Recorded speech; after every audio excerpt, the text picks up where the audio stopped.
ஒரு முக்கியமான ஒரு அறிவிப்பு என்ன அப்படின்னா, நம்ம கடந்த வருஷம் அல்ஹுதா ஃபவுண்டேஷன் ட்ரஸ்ட் அப்படிங்கிற ஒரு ட்ரஸ்ட்டை வந்து நம்ம ஏற்படுத்தணும். அந்த ட்ரஸ்ட்டின் வழியாக அல்லாஹ்வுடைய தீனுக்கு தக்குவியத் ஏற்படுத்தக்கூடிய செயல்கள், அது வந்து சில தாவா சென்டர்கள் உருவாக்குறதா இருக்கட்டும், சில தாய்க்களை உருவாக்குறதா இருக்கட்டும், சில புத்தகங்களை மொழிபெயர்க்கிறதா இருக்கட்டும், சிலருக்கு என்னென்ன ஃபெசிலிட்டி செஞ்சு கொடுத்தா அல்லாஹ்வுடைய தீனுக்கு பலம் ஏற்படுத்துமோ அதற்கான வகையில் நம்ம செலவு பண்ணக்கூடிய ஒரு வேலையை வந்து நம்ம இதை செஞ்சிட்ருக்கோம். இது வந்து ஜகாத்துடைய அமௌண்ட்டும் நீங்கள் கொடுக்கலாம். இது வந்து நீங்கள் அல்லாஹ்வுக்கு அழகிய கடன் அப்படிங்கிற அடிப்படையிலையும் கொடுக்கலாம். அல்லாஹ்வுடைய தீனுக்கு எது எல்லாம் வலிமைப்படுத்தக்கூடிய வேலையோ, அல்லாஹ்வுடைய அந்த தக்பீர் ரப் இகாமத்து தீனுக்காக செலவிடப்படும் ஒவ்வொரு பைசாவும் அல்லாஹ்வுக்கு கடன். ஏன்னா இது வந்து ரசூல் செய்ய வேண்டிய வேலை, அது நம்மளை செய்ய சொல்கிறான் அல்லாஹ். அதனால் இதுக்கு ஃபுல் அண்ட் ஃபுல் இன்சார்ஜ் அல்லாஹ் என்ன எடுத்துக்கிறான், இது எனக்காக நீ கொடுத்த கடன் சொல்கிறான். அல்லாஹ் ரப்புல் ஆலமீன் அவன் கொடுத்த காசுக்கு அவனுக்கே நம்ம கடன் கொடுக்கக்கூடிய ஒரு மகத்தான வாய்ப்பு வந்து இந்த பணி. இந்த பணியை வந்து நம்ம செய்கிறோம். இந்த ஒரு பணியை மட்டும்தான் நம்ம செய்கிறோம். அல்லாஹ்வுடைய தீனை சரியான விதத்தில் முஸ்லீம்களுக்கு புரிய வைத்து அதன் மூலமாக அல்லாஹ்வுடைய தீனை வந்து வலுப்படுத்துவது, இந்த ஒரே இலக்குக்காக நாம் வந்து அந்த ஒரு ட்ரஸ்ட் வச்சுருக்கோம். இதுடைய பொருளாதாரம் நிறைய தேவைப்படுது. இப்போ வேலை செய்யத்தான் நமக்கு முதல்ல ஒரு நிலம் மட்டும் வாங்குறதுக்கு, ஒரு பில்டிங் கட்டுறதுக்கான பணி மட்டும் இருந்தால் போதும்னு நினச்சோம். ஆனால் சர்க்கிள் பெருசாக ஆக நிறைய பணம் தேவைப்படுது. நீங்கள் எந்த அளவுக்கு கான்ட்ரிபியூட் பண்ணுவீங்களோ அந்த அளவுக்கு நாமளும் வந்து அந்த வேலைகளை வந்து சிறப்பான முறையில் செய்ய முடியும். அதனால் ஒவ்வொருத்தரும் உங்களால் முடிஞ்ச உங்களுடைய பங்களிப்புகளை இன்ஷா அல்லாஹ் நீங்கள் கொடுங்க.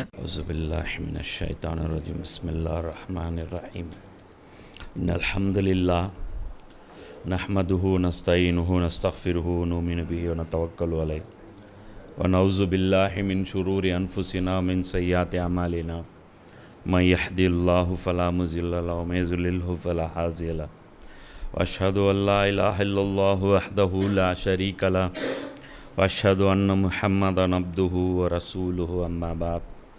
அல்லாஹும்ம ஸல்லி அலா முஹம்மதின் வ அலா ஆலி முஹம்மதின் கமா ஸல்லைத அலா இப்ராஹீம வ அலா ஆலி இப்ராஹீம இன்னக ஹமீதும் மஜீத். அல்லாஹும்ம பாரிக் அலா முஹம்மதின் வ அலா ஆலி முஹம்மதின் கமா பாரக்த அலா இப்ராஹீம வ அலா ஆலி இப்ராஹீம இன்னக ஹமீதும் மஜீத். ரப்பி ஷ்ரஹ் லி ஸத்ரி வ யஸ்ஸிர் லி அம்ரி வஹ்லுல் லிஸானி யஃப்கஹு கௌலி.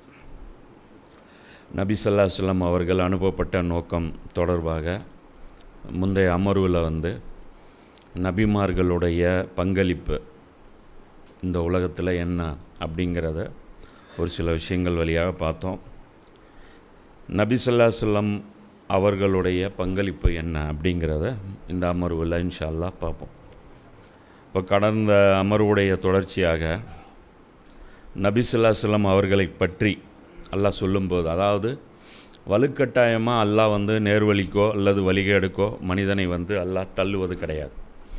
நேர்வழியின் பக்கம் வழிகாட்டக்கூடிய நபிமார்களை அல்லாஹ் அனுப்புவான். நாமளாக நம்முடைய இயல்பிலிருந்து அந்த நபிமார்களை வந்து உண்மைப்படுத்தி அவர்களுடைய பணியில் நாமளும் கூட்டாகி நல்ல விஷயங்கள் நாம் செய்யும் பட்சத்தில், அமலு சாலிஹாத் அது செய்யும் பட்சத்தில் அல்லாஹ்விடத்தில் நமக்கு அதற்கான கூலி கிடைக்கும். அதுதான் நபி ஸல்லல்லாஹு அலைஹி வஸல்லம் அவர்களுக்கும் அல்லாஹ் குர்ஆனில் சொல்லும்போது, நபியே நாம் நிச்சயமாக உம்மை சாட்சியாகவும் நன்மாராயம் கூறுபவராகவும் அச்சமூட்டி எச்சரிப்பவராகவுமே அனுப்பியுள்ளோம். இன்னும் அல்லாஹ்வின் பக்கம் மனிதர்களை அவன் அனுமதிப்படி அழைப்பவராகவும் பிரகாசிக்கும் விளக்காகவும் உம்மை அனுப்பியுள்ளோம். அப்போ அல்லாஹ் நபி ஸல்லல்லாஹு அலைஹி வஸல்லம் அவங்களுடைய பணியை பற்றி சொல்லும்போது 4 சிஃபத்துகளை சொல்கிறோம்.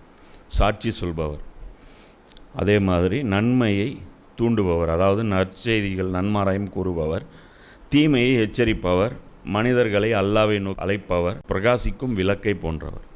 அதாவது ரசூலுல்லாவுடைய அந்த பணியை பற்றி சொல்லும்போது பிரகாசிக்கும் விளக்கு அப்படின்னு. அப்போது இந்த அடிப்படையில் நபி ஸல்லல்லாஹு அலைஹி வஸல்லம் அவர்கள் என்னதான் வந்து நபிமார்களுடைய வருகையில் ஒரு பகுதியாக இருந்தாலும், அது ஒரு நபிமார்கள்ங்கிறது ஒரு பூங்கொத்து போன்றதுன்னு அப்படின்னா, ஒரு பூங்கொத்தில் ஒவ்வொரு விதமான பூ இருக்கும். அந்த ஒவ்வொரு பூவுக்கும் தனிப்பட்ட ஒரு சிறப்புகள் இருக்கும்.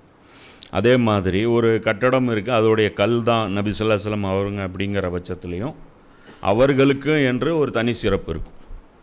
அதுவும் இல்லாமல் இந்த நுபுவத்து வந்து முழுமை பெற்றது இருக்கு இல்லையா, அது முழுமை அடைவது, நேர்வழி மனிதர்கள் மீது முழுமை அடைவது, அது வந்து ஒரு மிகப்பெரிய ஒரு நியாமத், ஒரு அருட்கொடை.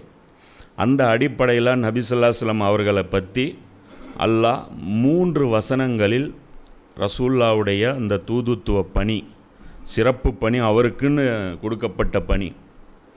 எப்போவுமே வந்து ஒரு ரசூல் அனுப்பப்பட்டாங்க அப்படின்னா அந்த ரசூல்மார்களுக்கு ஒரு லட்சியம் வந்து கொடுக்கப்படும். மூசா அலைஹிஸ்ஸலாம் அவங்களுக்கு கொடுக்கப்பட்ட லட்சியம் என்ன அப்படின்னா, பனி இஸ்ராயல்களை வந்து ஃபிரௌனுடைய பிடியிலிருந்து விடுவிப்பது. இதுதான் அவங்களுடைய லட்சியம். அந்த லட்சியம் கண்டிப்பாக ஒரு ரசூலாக இருக்கும் பட்சத்தில் அது நிறைவேறிய தீர வேண்டும். ஏன்னா அல்லாவும் அவனுடைய தூதரும் தான் மிகைப்பவர்கள் அப்படின்னு அல்லாஹ் குர்ஆனில் சொல்கிறான். அல்லாவும் அவனுடைய தூதரையும், அதாவது ரசூலையும் யாரும் மிகைக்க முடியாது. ரசூல் வந்துட்டார் அப்படின்னா, ரசூலுக்கு ஒரு பணி கொடுக்கப்பட்டுருச்சு அப்படின்னா அது நடந்துடும். அது வந்து கண்டிப்பாக செஞ்சே காமிச்சிருவாங்க. அந்த அடிப்படையில் நபி ஸல்லல்லாஹு அலைஹி வஸல்லம் அவர்கள் அவங்களுடைய அந்த பணியை பற்றி 9வது அத்தியாயத்தில் 33வது வசனம், 48வது அத்தியாயத்தில் 28வது வசனம், 61வது அத்தியாயத்தில் 9வது வசனம், இந்த 3 வசனங்களும் ஒரே மாதிரி இருக்கும். ஒரே ஒரு அந்த 48வது அத்தியாயத்தில் மட்டும் ஒரு வாசகம் வந்து சேஞ்சாக இருக்கும். அந்த வசனத்தில் அல்லாஹ் என்ன சொல்கிறான் அப்படின்னா, அல்லாஹ் தான் தன் தூதரை நேர்வழியுடனும் சத்திய மார்க்கத்துடனும் அனுப்பி வைத்தான். என்னென்ன கொடுத்துருக்கான்? நேர்வழி, சத்திய மார்க்கம். அவர் அந்த மார்க்கத்தை ஏனைய அனைத்து மார்க்கங்களை விடவும் மேலோங்க செய்ய வேண்டும் என்பதற்காக, இணை வைப்பவர்களுக்கு அது எவ்வளவு வெறுப்பாக இருந்தாலும் சரி. இப்போ இந்த குர்ஆனில் இந்த டிரான்ஸ்லேஷன், அதாவது மற்ற மார்க்கங்களை விட மேலோங்க செய்ய வேண்டும் என்பதற்காக, இந்த டிரான்ஸ்லேஷன் கிட்டத்தட்ட இந்த தமிழ் இதில் பார்த்திங்கன்னா அந்த 5 டிரான்ஸ்லேஷனும் அதான் போட்டிருக்காங்க. புரியுதுங்களா? அதில் வந்து ஒருமித்த கருத்தில் அவங்க போட்டிருக்காங்க.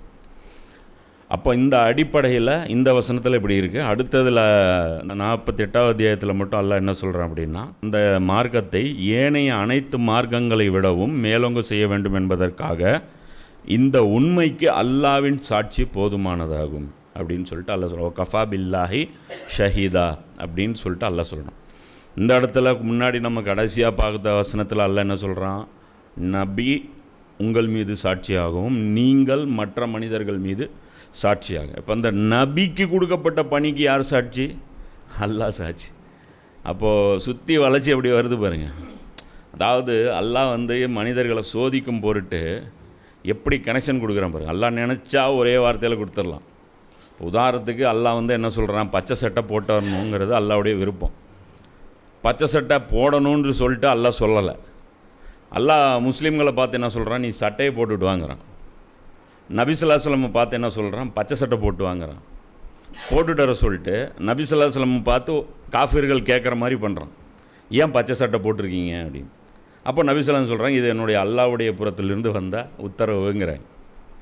இப்போ முஸ்லீம்களுக்கு ட்ராப்பு, பச்சை சட்டை போடுறதா வேணாமன்ட்டு.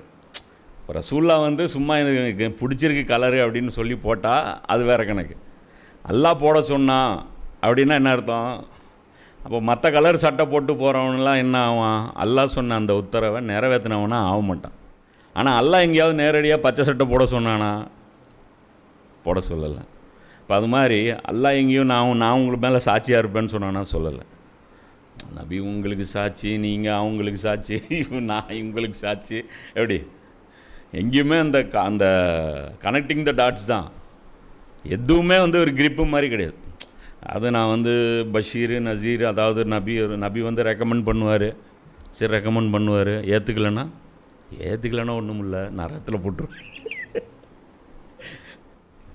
விரும்பினா ஏற்றுக்குங்க, விரும்பாட்டி ஏற்றுக்காமல் கூட விடுங்க, உங்கள் இஷ்டம். விரும்பினா சொர்க்கத்தில் போடுவேன், விரும்பலைன்னா நரகத்தில் போடுவேன், அவ்வளோதான். வேறெல்லாம் எதுவும் பண்ண மாட்டேன்ப்பா. சின்ன பிரச்சனை அவ்வளோதான் வரும். அதை மட்டும் நீங்கள் ஃபேஸ் பண்ணுறதுக்கு தயாராக இருந்து. இப்போ இங்கே எங்கேயாவது லூப் ஹோல் இருக்கா?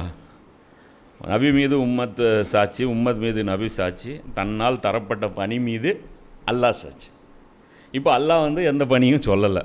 உம்மத்துக்கு வந்து நீங்கள் இந்த பணி செய்யணும் சொல்லியிருக்கான். ஷஹாதத் அலன்னாஸ், மனிதர்கள் மீது சாட்சி சொல்வதற்காகத்தான் உங்களை நான் எழுப்பியிருக்கேன். நன்மை ஏவுகிறீர்கள், தீமை தடுக்கிறீர்கள் அப்படிங்க. அப்போது இந்த பணியை பற்றி 3 இடங்களில் அல்லாஹ் சொல்கிறான். இதை பற்றி வந்து பார்த்திங்கன்னா இதில் வந்து பெரிய பெரிய உலமாக்கள் எல்லாருமே வந்து இந்த வசனத்துக்கு வந்து என்ன விளக்கம் சொல்கிறாங்க அப்படின்னு பார்த்திங்கன்னா, இது வந்து நபி ஸல்லல்லாஹு அலைஹி வஸல்லம் அவர்களுடைய மக்சது பேசத் ஷா வலியுல்லா தேல்வி சொல்கிறாங்க. நபி ஸல்லல்லாஹு அலைஹி வஸல்லம் அவர்களுக்கு கொடுக்கப்பட்ட நுபுவத், சிறப்பு பணி இதுதான் அது அப்படிங்கிறாங்க. மௌலானா உபைதுல்லா சிந்தி அவங்க என்ன சொல்கிறாங்க அப்படின்னா, அவர் வந்து பெரிய பங்காற்றியவர் எதில், சுதந்திர போராட்டத்தில். அவர் சொல்கிறார், உலகத்தின் வரலாற்றையே புரட்டி போட்ட வசனம் இதுங்கிற அந்த 9 அத்தியாயத்தில் அந்த வசனங்களை சொல்லும்போது உலக வரலாற்றையே புரட்டி போட்ட வசனங்கள். இப்போ அந்த வசனங்களில் இருக்கக்கூடிய ஒரு இந்த டீட்டெயிலிங்க்கு வரும். அப்போது அதில் வந்து அல்லாஹ் என்ன சொல்கிறான் அப்படின்னா, ரசூல்லா கொடுக்கப்பட்டது 2, அது மூலமாக செய்ய சொன்ன வேலை 2 கொடுக்கப்பட்டது அப்படிங்கிறான். அதில் என்ன சொல்கிறான், அல் ஹுதா. ஃபஸ்ட்டு வந்து அல்ல என்ன ஹுவல்லதி அர்சல ரசூலஹு பில் ஹுதா வத்தீனில் ஹக். இந்த 2 விஷயம் நான் வந்து கொடுத்து அனுப்பேன். ஸோ அது என்ன அல் ஹுதா அப்படின்னு பார்க்கும்போது குரான் வந்து அதான் சொல்கிறாங்க. குரான் முதல்ல நம்மளை தேட சொல்லுது. குரான் வந்து முதல்ல வந்து இந்த ஆயத்தில் அங்கே கனெக்ஷன் இருக்கும், அந்த ஆயத்துக்கு வேறு கனெக்ஷன் இருக்கும். நீ ஒட்டுமொத்த குரானும் ஃபாலோ பண்ணணும். ஒரே இடத்துல நான் விளக்கம்லாம் சொல்ல மாட்டேன், ஒரே சூறாலாம் நான் இறக்க மாட்டேன். நீ வந்து குரானை வந்து நீ வந்து தேடி தேடி தான் நீ படிக்கணும் அப்படின்னு தான் அல்லாஹ் வச்சுருக்கேன். அப்போ அதில் அல்ஹுதாவை பொறுத்த வரைக்கும் என்ன, அது அல்ஹுதா என்ன அப்படின்னா அது குரான் தான். அது அல்லாஹ் சொல்கிறான் 2வது அத்தியாயத்தில் 2வது வசனம், ஜாலிகல் கிதாபுல் ரைப ஃபீ ஹுதல் லில் முத்தகீன். ஹுதன் லில் முத்தகீன், முத்தகீன்களுக்கு இதுதான் ஹுதா அப்படிங்கிறான். இது அல் ஹுதா. எது ஹுதா? குரான்.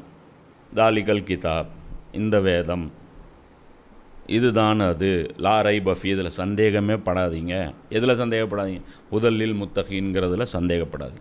இதுதான் ஹுதா லில் முத்தகீன், தக்வாவுடையவர்களுக்கு.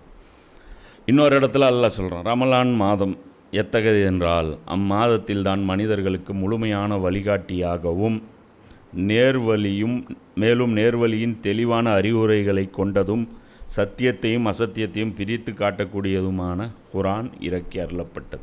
அப்போ இந்த இடத்துலையும் வந்து ஹுதா, அல் ஹுதாக்கு வந்து இந்த இடத்துல மனிதர்களுக்கு அல் ஹுதா, சத்தியத்தையும் அசத்தியத்தையும் பிரித்து காட்டக்கூடியது ஃபுர்கானாகவும் இருக்கிறது அப்படின்னு சொல்லிட்டு அல்லாஹ் சொல்கிறான். இதே 17வது, அது 285, இதே 17வது அத்தியாயத்தில் 9வது வசனத்தில் அல்லாஹ் சொல்லும்போது, இன்ன ஹாதல் குரான் யஹதி, இன்னல் ஹாதல் குரான யஹதில் இல்லாதி, உண்மையில் இந்த குரான் முற்றிலும் நேரான வழியை காண்பிக்கின்றது. மேலும் இதனை ஏற்றுக்கொண்டு நற்செயல் செய்பவர்களுக்கு நிச்சயமாக பெரும் கூலி உண்டு என்று இது நற்செய்தி அறிவிக்கிறது. அப்போ இந்த இடத்துலையும் அல்லாஹ் என்ன சொல்கிறான், இன்ன ஹாதல் குரான யஹதி, இதுதான் அந்த குரான், இதில் தான் ஹிதாயத் இருக்குது, இதுதான் அல் ஹுதா அப்படின்னு சொல்லிட்டு அல்லாஹ் சொல்கிறான். அதே மாதிரி இன்னொரு இடத்துல ஜின்கள், சூரா ஜின் அப்படிங்கிற அந்த அத்தியாயத்தில் அல்லாஹ் அவங்க என்ன சொல்கிறாங்க, ஜின்கள், நபியே நீர் கூறும், எனக்கு இவ்வாறு வஹி அனுப்பப்பட்டிருக்கிறது. ஜின்களில் ஒரு குழுவினர் கவனமாக கேட்டனர், பின் தம் சமூக மக்களிடம் சென்று கூறினர், நாங்கள் மிகவும் அற்புதமானதொரு குரானை செவியுற்றோம், அது நேரிய பாதையின் பக்கம் வழிகாட்டுகிறது. யஹதிய இலர் ருஷ்து, அந்த இடத்துல அவங்க என்ன சொல்கிறாங்க, யஹுதா யஹதி இலர் ருஷ்து, இது வந்து வெற்றிக்கு, அதாவது நேரிய பாதையின் பக்கம் வழிகாட்டுகிறது. ஆகையால் நாங்கள் அதன் மீது நம்பிக்கை கொண்டோம், மேலும் நாங்கள் எங்கள் இறைவனுடன் எவரையும் இணையாக்க மாட்டோம் அப்படின்னு சொல்லி சொல்கிறோம். அப்போ இந்த இடத்துல அல் ஹுதா அப்படிங்கிறதுக்கு என்ன மீனிங்? குரான். ஒட்டுமொத்தமாக இந்த குரானை அல் ஹுதா என்று குறிக்கும். அப்போது ஹுதா இருக்குது. தீனுல் ஹக்கு 2வது, அது என்னது? தீனுல் ஹக், அது குரானுக்குள்ளேயே இருக்குது. குரானுக்குள்ளேயும் இருக்குது, சுன்னத்துலேயும் இருக்குது, ஹுலஃபா ராஷிதீன்களுடைய சுன்னத்துலேயும் இருக்குது. தீனுல் ஹக் பொறுத்த வரைக்கும் அது குரானுக்கு வெளியவும் இருக்குது. அது வந்து எது நபி ஸல்லல்லாஹு அலைஹி வஸல்லம் அவர்கள் சத்திய மார்க்கம். தீனுல் ஹக்குடைய மீனிங் என்ன? தீனுனா மார்க்கம், ஹக்கு அப்படின்னா சத்தியம், சத்திய மார்க்கம், உண்மையான மார்க்கம். அப்போது உண்மையான மார்க்கம் அல்லாவின் மார்க்கம்தான் உண்மையான மார்க்கம். அல்லாவால் கற்றுத்தரப்பட்ட, தன்னுடைய தூதருக்கு கற்றுத்தரப்பட்ட மார்க்கம், அதுதான் உண்மையான மார்க்கம். அந்த மார்க்கம் மட்டும்தான் மனிதன் வாழ தகுந்த உண்மையான மார்க்கம். அப்போது இதே மாதிரி குரானில் அல்லாஹ் என்ன சொல்கிறான்? நிச்சயமாக அல்லாஹ் தான் உண்மையானவன். ஜாலிக பி அன்னல்லாஹு ஹுவல் ஹக், சத்திய மார்க்கம், ஹக்கு. தீனுல் ஹக்கு மீனிங் என்ன? ஹக்குனா யார்? ஹக்குனா அல்லாஹ். ஹக்குனா அல்லாஹ், அல்லானா ஹக்கு. அப்போது யாருடைய மார்க்கம்? ஹக்குடைய மார்க்கம் அப்படின்னா அல்லாவுடைய மார்க்கம். இப்படி தான் சுற்றி வளைச்சி தான் புரிஞ்சுக்கணும். அதுக்கு அல்லாவுடைய மார்க்கம்னு நாங்கள் சொல்லிக்கோங்க. அங்கே தீனுல்லான்னு சொல்லியிருந்தால் வேலை முடிஞ்சுது. தீனுல் ஹக்கு அப்படிங்கிறான். தீனுல் ஹக்கு போய் தேடு, ஹக்குன்னு என்னன்னு தேடு, குரான்லேயே இருக்கும். அப்போ இன்னொரு இடத்துல அல்லாஹ் சொல்கிறான், வயாலமூன அன்னல்லாஹு ஹுவல் ஹக்குல் முபீன். அல்லாதான் உண்மையானவன், அவன்தான் உண்மையானவன், தெளிவானதாகவும் என்று அவர்கள் நன்கு அறிவார்கள். அல்லாதான் உண்மையானவன் என்று தெளிவாக அவர்கள் நன்கு அறிவார்கள். அல்லாதான் உண்மை, மற்றது எதுவும் உண்மை கிடையாது. உண்மையிலே சொல்லப்போனால் எதுவுமே ரியாலிட்டி கிடையாது. நம்மலாம் உண்மையா? நம்ம உண்மை கிடையாது, கட்டுக்கதையாகிடுவோம். செத்து போயிட்டோம், மண்ணாக போயிட்டோம்னா நிலைச்சிருக்க மாட்டோம். நிலைத்திருப்பவன் அல்லாஹ். அப்போ அல்லாஹ் தான் உண்மையானவன், அல்லாஹ் மட்டும்தான் உண்மை, வேறு எல்லாமே பொய், எல்லாமே பாத்தில் தான், எல்லாமே அழியக்கூடியது தான். அல்லாஹ் மட்டும்தான் உண்மையானவன். அப்போது இந்த இடத்துல அல்லாஹ் என்ன சொல்கிறான்? ஹக்கு அப்படின்னு யாரை சொல்லுது? அல்லாஹ் குறிப்பிடுது. ஹக்குக்கு மீனிங் என்ன? அல்லாவுடைய தீனுல் ஹக்கு. அது அப்போ அந்த இடத்துல ஹுதா கொடுத்து விட்டுருக்கிறான். அல் ஹுதா வ தீனில் ஹக் இரண்டையும் அல்லாஹ் கொடுத்து அனுப்பியிருக்கான். அப்போது நபி ஸல்லல்லாஹு அலைஹி வஸல்லம் அவர்களுடைய வருகையை பற்றி 3 இடத்துல அல்லாஹ் சொல்கிறான்ல, தீனுல் ஹக் அப்படின்னு சொல்லிடல. அதே மாதிரி தீனில்லா அப்படின்னு குரானில் 3 இடத்துல தான் இருக்குது. இந்த இடத்துல தீனுல்லான்னு அல்லாஹ் சொல்லலை, ஆனால் தீனுல்லான்னு மற்ற இடத்துல இருக்குது, ஆனால் அதுவும் 3 இடத்துல தான் இருக்குது. அப்போது தீனுல் ஹக்கு 3, தீனுல்லா 3. அப்போ இந்த 3+3 நீங்கள் மெர்ஜு பண்ணிக்கிட்டாலும் சரி, மெர்ஜு பண்ணிக்கலனாலும் சரி, உங்கள் சௌகரியம். அல்லாஹ் ஒரு தீனு கொடுக்கல, தீனுல் ஹக்குன்னு ஒன்று இல்லவே இல்லை, அது யார் மேலேயும் கடமை கிடையாது அப்படின்னு நீங்கள் வச்சுக்கிட்டா வச்சுங்க, சாய்ஸ் இஸ் யுவர்ஸ். இதில் அல்லாஹ் 3ஆவது அத்தியாயத்தில் 83 சொல்கிறான் தீனுல்லா, 24ஆவது அத்தியாயத்தில் 2 சொல்கிறான் தீனில்லா, அப்புறம் 110 இசாஜா நஸ்ருல்லாஹி வல் ஃபத்து, அதில் அல்லாஹ் 110ஆவது அத்தியாயத்தில் 2வது வசனத்தில் அதுலேயும் தீனில்லா அல்லாஹ் சொல்கிறான். அப்போ 3 இடத்துல மட்டும்தான் தீனுல் ஹக்குன்னு குரானில் வருது, 3 இடத்துல தீனுல்லாவ் அப்படின்ட்டு வருது. அப்போ தீன் பல பொருளில் குரான் பயன்படுத்துது. அப்போ தீனுக்கு மீனிங் என்ன? தீர்ப்பு நாள் அப்படின்னும் எடுத்துக்கலாம், என்ன மார்க்கம் அப்படின்னும் எடுத்துக்கலாம், மார்க்கம்னு எடுத்துக்கலாம், மறுமையில் தீர்ப்பு அப்படின்னும் எடுத்துக்கலாம். மாலிகி யௌமித்தீன் அல்லம் சூறால வருது. அராய்தல்லஸி யுகஸிபு பித்தீன், மறுமையில் நற்கூலி தண்டனை, அதாவது பிரதிபலன் கொடுக்கப்படுவதை பொய் என்று கூறுபவனை நீர் பார்த்தீரன். இது 107ஆவது அத்தியாயத்தில் 1வது வசனம். அராய்தல்லஸி யுகஸிபு தீன், தீனை மறுத்தவனை பார்த்தியா அப்படின்னு. தீனுக்குன்னா பிரதிபலன் தரக்கூடியதை மறுக்கிறான் ஒருத்தன். 95ஆவது அத்தியாயத்தில் 7வது வசனத்தில் அல்லாஹ் சொல்கிறான், எனவே நவியே இதன் பிறகும் நற்கூலி தண்டனை வழங்கப்படும் விஷயத்தில் உம்மை யாரால் பொய்யர் என தூற்ற முடியும்? ஃபமாயு கசிபுக பாது வித்தீன். அப்போது அந்த இடத்துலையும் அல்லாஹ் என்ன சொல்கிறான்? தீன் அப்படிங்கிறான். தீனுன்னா இந்த இடத்துல பிரதிபலன். அப்போது இன்னொரு இடத்துல கல்லா பல் துகஸிபூன பித்தீன், 82ஆவது அத்தியாயத்தில் 9வது வசனம். அப்போ அந்த இடத்துல ஒருபோதும் அவ்வாறு இல்லை, மாறாக உண்மை யாதெனில் கூலி கொடுக்கப்படுவதை நீங்கள் பொய் என தூற்றுகின்றீர்கள். அப்போ இந்த இடத்துல அல்லாஹ் என்ன சொல்கிறான்? தீனுல் ஹக்குன்னு ஆயிடுச்சு. ஹக்குன்னா அல்லாஹ், தீனுன்னா மார்க்கம், தீனுன்னா கூலி கொடுக்கப்படும் நாள், ரெண்டுமே அடக்கம். அப்போ கூலி கொடுக்கப்படும் நாள்னு வச்சுக்கிறதா மார்க்கம்னு வச்சுக்கிறதா ரெண்டுமே ஒன்று தான், 2 மீனிங்கும் வேலிடு தான்.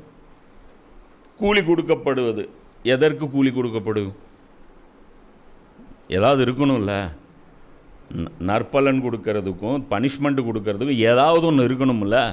அப்போ உத்தரவுகள் இருக்கணும். அப்போ உத்தரவுகள் ஃபாலோ பண்ணவங்களுக்கு நற்கூலி, உத்தரவுகளை ஃபாலோ பண்ணாதவர்களுக்கு பனிஷ்மெண்ட். அப்போது தீனுல் ஹக்குன்னு வச்சுக்கிட்டாலும், நீங்கள் தீனுன்னு வச்சுக்கிட்டாலும் ஒரே மீனிங் தான், மார்க்கம்னு எடுத்துக்கிட்டிங்கனாலும் ஒரே மீனிங் தான். பரீட்சை இல்லாமல் தீனா கூலி சாத்தியமாக கிடையாது. இப்போது பரீட்சை இல்லாமல் நன்மையோ தீமையோ ஒரு சட்டம் விதிக்காமல், விதிமுறைகள் இல்லாமல் நற்கூலியும் கொடுக்க முடியாது, பனிஷ்மெண்ட்டும் கொடுக்க முடியாது. இவன் கட்டுப்படல, இவன் கட்டுப்பட்டான், எப்படி சொல்கிறது? ஒருத்தன் முஸ்லீம் கட்டுப்பட்டான், இன்னொருத்தன் கட்டுப்படல, காஃபிர், நிராகரித்தான். எதை நிராகரித்தான்? அல்லாவுடைய உத்தரவை நிராகரித்தான், அல்லாவுடைய ஆக்காம நிராகரித்தான். கட்டுப்பட்டான். யாருக்கு கட்டுப்பட்டான்? அல்லாவுக்கு கட்டுப்பட்டான். எதுக்கு கட்டுப்பட்டான்? அல்லாவுடைய சட்டங்களுக்கு கட்டுப்பட்டான். அல்லாஹ்வுடைய வரம்புகளுக்கு கட்டுப்பட்டான், அல்லாஹ்வுடைய உத்தரவுகளுக்கு கட்டுப்பட்டான். அப்போ கட்டளை இடுபவன் அல்லாஹ், கட்டளை வாங்குபவன் அடிபவன் மனிதன். கட்டளைகள் இருக்கணும், கட்டளைக்கு பிரதிபலன் இருக்கணும். இது எல்லாம் சேர்ந்தா தீன். இதான் 4: ஓனரு, வேலைக்காரன், வேலை, கூலி. இந்த 4 விஷயம் இருந்தால் தீனு. அப்போ தீனுல் ஹக்குனாலும் ஒன்று தான், தீனுல்லானாலும் ஒன்று தான், சத்திய மார்க்கம்னாலும் ஒன்று தான், எல்லாம் ஒன்று தான். இப்போ அடுத்த கேள்வி, இப்போ அந்த இடத்துல அல்லாஹ் என்ன சொல்லிட்டான்? இப்போ தீனை நீங்கள் ஃபாலோ பண்ணுங்கப்பா, சத்திய மார்க்கத்தை ஃபாலோ பண்ணுங்கள். சத்திய மார்க்கம் தீனுல் ஹக்கை ஃபாலோ பண்ணுங்கள். தீனுல் ஹக்குன்னா யார்? ஹக்குன்னா அல்லாஹ். அல்லாஹ்வை ஃபாலோ பண்ணுங்கள். இப்போ அடுத்தது அல்லாஹ் அடுத்த ட்ராப் வைக்கிறான். என்ன வைக்கிறான்? அலல்லாஹி தீனுல் ஹாலிஸ். இப்போ தீனு எப்படி ஃபாலோ பண்ணலாம்? தீனு யாரது ஃபாலோ பண்ணுறா? அல்லாஹ்வுடைய தீனும் ஃபாலோ பண்ணுங்க. அப்படியா? அல்லாஹ்வுடைய தீனை ஃபாலோ பண்ணுங்க. அல்லாஹ்வுடைய தீனை தவிர வேறு எதுவும் ஃபாலோ பண்ண அருகதையற்றது, தகுதியற்றது. அந்த இடத்துல நீ உட்கார வச்ச அவனை சாவடிச்சிருவேன்.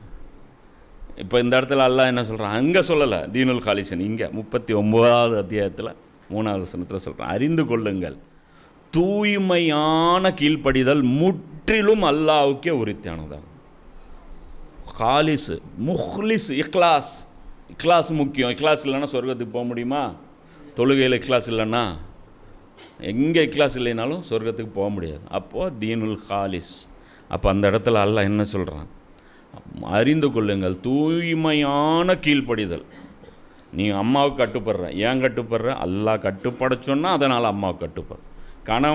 கணவனுக்கு மனைவி கட்டுப்படுறான், ஏமா கட்டுப்படுற? கணவனுக்கு கட்டுப்பட சொல்லி அல்லாஹ் சொன்னால் அதனால் கட்டுப்படுற. இந்த எல்லா கட்டுப்படுதலும் அல்லாஹ்வுடைய கட்டுப்படுதலுக்கு உட்பட்டது. Conditions apply. அன்கண்டிஷனல் கட்டுப்படுதல் அல்லாஹ்வுக்கு மட்டுமே. அல்லாஹ் எந்த உங்களில் அதிகாரமுடையவர்களுக்கு கட்டுப்படுங்கள்னு அல்லாஹ் சொல்லியிருக்கான். இப்போ யாருக்கு அதிகாரம் இருக்குது? இங்கே வந்து திமுகவுக்கு அதிகாரம் இருக்குது. இப்போ திமுக என்ன சொல்லுது? ரோட்டில் போகும்போது சிவப்பு விளக்கு போட்டால் நில்லுங்கங்குது. அப்போ அல்லாஹ் சொன்னதுனால நான் ரெட் லைட்டில் நிற்கிறேன், அல்லாஹ் சொன்னதுனால நான் வந்து திருட மாட்டேங்கிறேன், அல்லாஹ் சொன்னதுனால தான் நான் எதுவுமே இருக்குது. புரியுதா? எல்லாமே நான் அல்லாஹ்வுக்காக செய்கிறேன். இங்கே யாரும் என்னை வந்து அல்லாஹ்வுடைய கட்டுப்படுதலுக்கு உட்பட்டு தான் நான் மற்ற விஷயங்களை கட்டுப்படுறேன். இப்போ வந்து அரசாங்கம் மதுவை வந்து அனுமதிச்சிருக்கு, அரசாங்கமே அனுமதிச்சிருச்சு, அப்போ நான் குடிச்சிருவேனா?